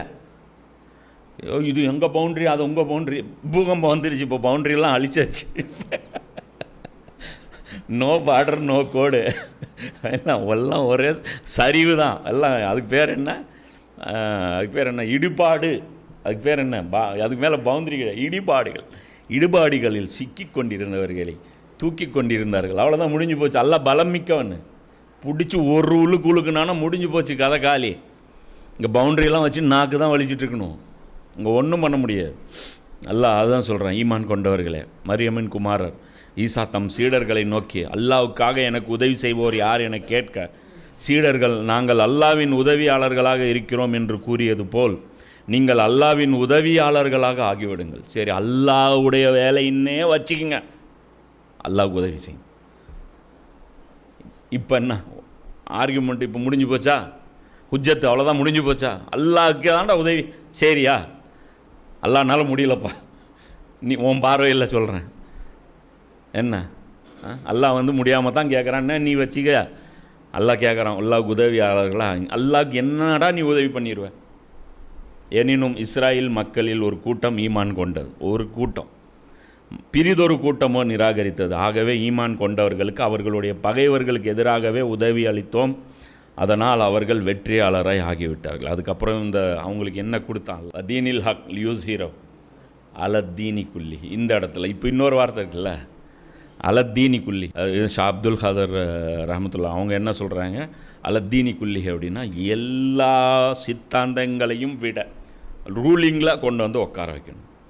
அப்போ அல்லாஹ் இந்த இடத்துல என்ன சொல்கிறான், அவன்தான் தன் தூதரை நேரான வழியை கொண்டும் சத்திய மார்க்கத்தை கொண்டும் அனுப்பி வைத்தான். இணை வைத்து வணங்குபவர்கள் அதை வெறுத்த போதிலும் உலகிலுள்ள எல்லா மார்க்கங்களையும் அந்த சத்திய மார்க்கம் வென்று விடும்படி அவன் செய்வான். அப்போ இப்படி செய்ய சொல்லி அல்லாஹ் சொல்கிறான். இப்போ இதில் 2 காரணம் நபி ஸல்லல்லாஹு அலைஹி வஸல்லம் அவர்கள் மேலே அல்லாஹ் கொடுத்தது. என்ன அப்படின்னா, ஒரு இடத்துல ஒரு தீன் தான் வாழ முடியும். ஒரு நாட்டில் எத்தனை தீன் இருக்க முடியும்? ஒரே தீன் தான் இருக்க முடியும். மதம் 100 இருக்கலாம், என்ன கிறிஸ்தவன் இருக்கலாம், முஸ்லீம் இருக்கலாம், இந்து இருக்கலாம், பௌத்தன் இருக்கலாம், என்ன வேணாலும் இருக்கலாம். ஆனால் சட்டம் ஒன்று தான் இருக்க முடியும். லேண்ட் ஆஃப் த லா ஒன்று தான் இருக்க முடியும். மாறி ரெண்டு சட்டம் இருக்க முடியாது, ஒரே சட்டம் தான் இருக்க முடியும். அப்போது 2 சட்டத்துக்கு வாய்ப்பு இல்லை. அப்போ தீனு ஒன்று தான் இருக்க முடியும். அப்போது நபி ஸல்லல்லாஹு அலைஹி வஸல்லம் அவர்கள் என்ன பண்ண சொல்லியிருக்கான்? அல்லாஹ் அலத்தீனி குல்லி, எல்லா தீன்களையும் விட லியூஸ்ஹீர, மற்ற தீன்களை மிதிச்சுட்டு அதில் ஏறி உக்காந்துக்கோ, அதை குள்ளி இது பண்ணிடு, அதுவும் இஷ்டத்துக்கு பண்ணாத, நான் கொடுத்த மீசான படி நடத்து, அது சத்திய மார்க்கத்தை வச்சு நடத்து, அல்ல தீனுல் ஹக்கை வச்சு நடத்து அல்லாஹ் சொல்கிறான். அப்போ இந்த இடத்துல என்ன சொல்கிறான்? ரசூலுல்லாஹ் பிரச்சாரம் மட்டும் பண்ண சொல்லலை, செஞ்சு காட்ட சொல்லணும். அப்போ இந்த இடத்துல தீன் என்றாலே என்ன? அது அதிகாரத்தில் இருக்க வேண்டும். அதிகாரத்தில் இல்லாதது தீன் கிடையாது, மதம். இன்றைக்கி இஸ்லாம் உலகத்தில் எங்கேயுமே தீனு கிடையாது. ஒரு சில பகுதிகள் அவங்க கிளைம் பண்ணிக்கிறாங்க, அதுவும் இப்போதைக்கு அந்த கிளைம் வேலிடு கிடையாது.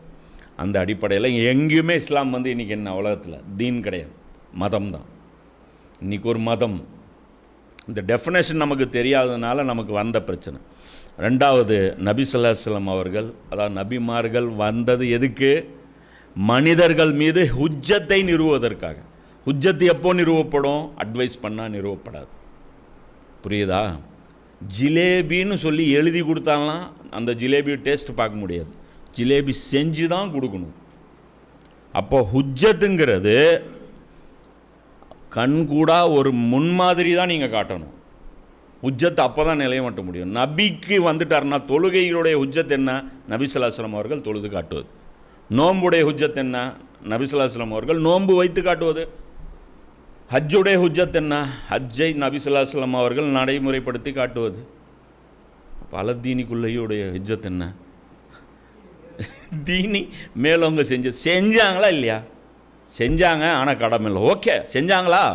அது வரைக்கும் ஓகே, செஞ்சாங்க தானே, அது போதும். இது மீதி 4வது அத்தியாயத்தில் வரும்ல, நபியை கொண்டு வர சாட்சி, உம்மத்தை சாட்சி வர. உம்மத்தில் நீங்கள் மட்டும்தான் இருக்கீங்க. இப்போ இன்றைக்கி 2025 உட்காந்துட்டு இருக்க மட்டும்தான் உம்மத்தா? அபூபக்கர், உமர் எல்லாம் உம்மத்து இல்லையா? அந்த 1.25 லட்சம், அந்த பேர் அந்த பாலைவனத்தில் காஞ்ச ரொட்டி, ஒத்த பேரிச்சம்பழம், 6 பேருக்கு ஒரு ஒட்டகம், அலத்தீனிக்குள்ளி மீனிங் தெரியாமல், வழி தெரியாமல், இரவு பகல் தெரியாமல் எத்தனை பேர் போகிற வழியிலே பாடி. அங்கங்கெல்லாம் கபர் கிடக்கு.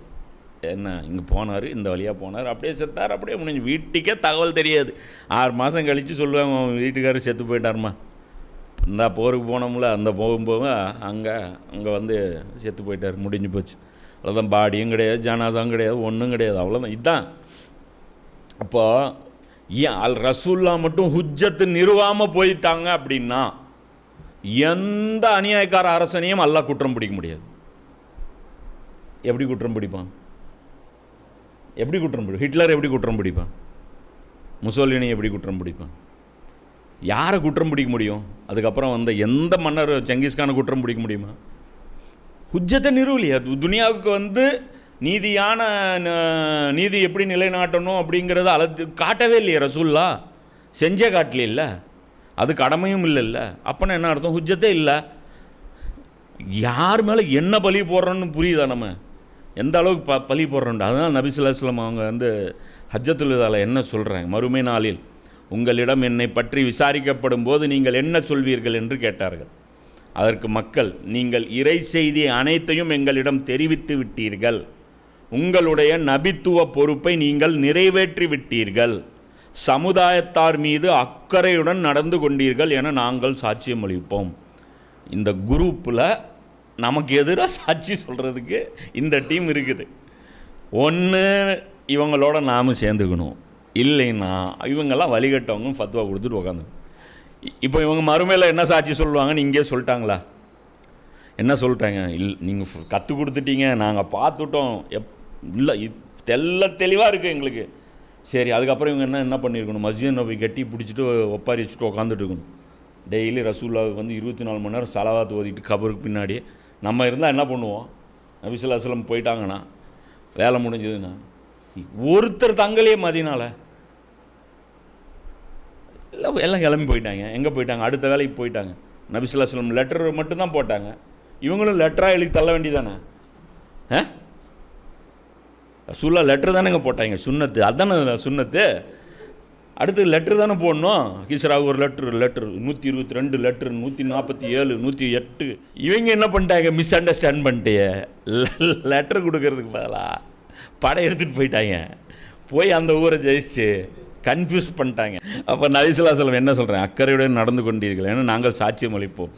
உடனே அல்லாஹ்வின் தூதர் ஸல்லல்லாஹு அலைஹி வஸல்லம் அவர்கள் தமது சுட்டு விரலை வானை நோக்கி உயர்த்தி சைகை செய்துவிட்டு பிறகு அதை மக்களை நோக்கி தாழ்த்தி, இறைவா இதற்கு நீயே சாட்சி, விட்னஸ் பார்த்துக்கோ. இதுதான் அது வக்கஃபா பில்லாஹி ஷஹீதா இருக்குல்ல, அல்லாவே சாட்சி போதுமானவன். இந்த விட்னஸ் இருக்குது, இந்த சம்பவம் இருக்குது ராசா. இது ஹஜ்ஜத்துல் விதா, இது யாருக்குமே தெரியாத ஹதீஸ் கிடையாது. என்ன இந்த அடிப்படையில் இதில் அல்லாஹ் நமக்கு வேறு வாய்ப்பே வைக்கலை. தீனி குல்லிஹி அப்படிங்கிறது. சரி, ஓகே, இப்போ நமது நிலை என்ன? இப்போ நம்ம மற்ற தீனில் வாழக்கூடாது அப்படின்னு சொல்கிறோமா? இல்லை, முதல்ல இஸ்லாம்னா என்ன ஸ்டடி பண்ணணும். குரான் அது சொல்கிற இஸ்லாம் என்ன அதை ஸ்டடி பண்ணணும். நபி ஸல்லல்லாஹு அலைஹி வஸல்லம் அவர்கள் மூலமாக அவங்களுடைய தீனை, நம்முடைய தீனை, இஸ்லாத்துடைய இதை நாம் ஸ்டடி பண்ணணும். ஸ்டடி முதல்ல பண்ணி அதன் மேலே ஈமான் கொள்ளணும். முதல்ல அதை ஈமான் கொள்ளணும். அதுக்கப்புறம் மற்ற எல்லா தீன்களையும் விட்டு விலகி இருக்கணும். முதல்ல தாகூத்துகளில் முதல்ல குஃப்ர் பண்ணுங்க. முதல்ல அல்லாவை நம்புறதுக்கு முன்னாடி முதல்ல யக்ஃபுர் தாகூத், முதல்ல தாகூத்துக்களை நிராகரிங்க. அல்லாவை தவிர வேறு யாரும் உங்களுக்கு ஹாக்கிம் கிடையாது அப்படிங்கிறத முதல்ல டிக்ளேர் பண்ணுங்கள். முதல்ல தாகூத்தை குஃப்ர் பண்ணுங்கள். முதல்ல அங்கே காஃபிர் ஆகிட்டு அதுக்கப்புறம் இங்கே வாங்க இஸ்லாத்துக்கு. அதுக்கப்புறம் முதல்ல அங்கே போயிட்டு அதுக்கப்புறம் இங்கே இஸ்லாத்துக்கு வரணும். இங்கே இஸ்லாத்துக்கு இங்கே இன்றைய இருக்கக்கூடிய எந்த அரசியலிலும் நாம் பங்கெடுக்கவே கூடாது. ஒதுங்கி இருக்கணும். ஒதுங்கி இருக்கிறதுல என்ன பிரச்சனை? துனியாவுடைய சில விஷயங்கள் இழந்துட்டு போங்க. எதையுமே இழக்காமல் இங்கே சொர்க்கம் பாசிபிளே கிடையாது, வாங்கவே முடியாது. அப்போ இன்றைய சூழலில் அல்லாஹ்வுடைய தீனுக்கு கீழ் வாழ்வது என்றால் அல்லாஹ்வை மனதளவில் அல்லாஹ்வுக்கு மட்டுமே அடியானாக இருந்து, அல்லாஹ்வை மட்டுமே ஹாக்கிமாக இருந்து, அவனுக்கு முழுசாக எந்த விஷயங்கள் எல்லாம் கட்டுப்பட முடியுமோ, எதெல்லாம் நம்முடைய வரம்புக்குள்ளே இருக்கோ, குடும்பவியல், நம்முடைய தனிநபர் சார்ந்த விஷயங்கள், சமூகத்தில் இருக்கக்கூடிய விஷயங்கள், சொத்து விஷயங்கள், அந்த மாதிரி திருமண விஷயங்கள், இந்த மாதிரியான விவகாரங்கள் எல்லாத்தையுமே அல்லாஹ்வுடைய ஷரியத்துக்கு கீழே கொண்டு, நம்முடைய வியாபாரம், நம்முடைய பேச்சு நடைமுறை, நம்முடைய அஹ்லாக்கு ஒழுக்கங்கள், இது எல்லாமே அல்லாஹ்வுடைய தீனுக்கு உட்பட்டதாக இருந்துட்டு அப்படியே இருந்துட வேண்டியதான். நமக்கு வேறு எந்த பங்களிப்பும் தேவையில்லை, நமக்கு எந்த அரசியல் ஈடுபாடும் தேவையில்லை, நமக்கு எந்த பெனிஃபிட்ஸும் தேவையில்லை, நமக்கு எந்த வேலையும் தேவையில்லை, நமக்கு எந்த இடஒதுக்கீடும் தேவையில்லை. ஒதுங்கி இருந்துங்க போதும். தீமைன்னு ஒதுங்கி இருக்கிறதுல அதில் ஒரு பிரச்சனையும் கிடையாது. அல்லாஹ்வுக்கு சின்சியராக இருந்துக்கணும். இன்ஷா அல்லாஹ் இதில் இன்னும் நிறைய வேறு டைமென்ஷன் இருக்குது. இப்போ இதில் நபி ஸல்லல்லாஹு அலைஹி வஸல்லம் அவர்கள் அதை எப்படி செஞ்சாங்க அப்படிங்கிறது அது ஒன்று தனி. அதுலேயும் 4 விஷயங்கள் வருது. அப்போ அந்த 4 விஷயங்கள் இன்ஷா அல்லாஹ் இதோடைய தொடர்ச்சியாக இதே பிளேலிஸ்ட்டில், அது நபி ஸல்லல்லாஹு அலைஹி வஸல்லம் அவர்கள் அனுப்பப்பட்ட நோக்கம் அப்படிங்கிற அந்த பிளேலிஸ்ட்டில் இன்ஷா அல்லாஹ் இதை கண்டினியூ பண்ணுவோம். இன்னும் அது பல்வேறு டைமென்ஷன்லேருந்து இதை நாம் இன்னும் கிளியராக எடுத்து வைப்போம். வாஹிர் தாவானா அல்ஹம்துலில்லாஹி ரப்பில் ஆலமீன்.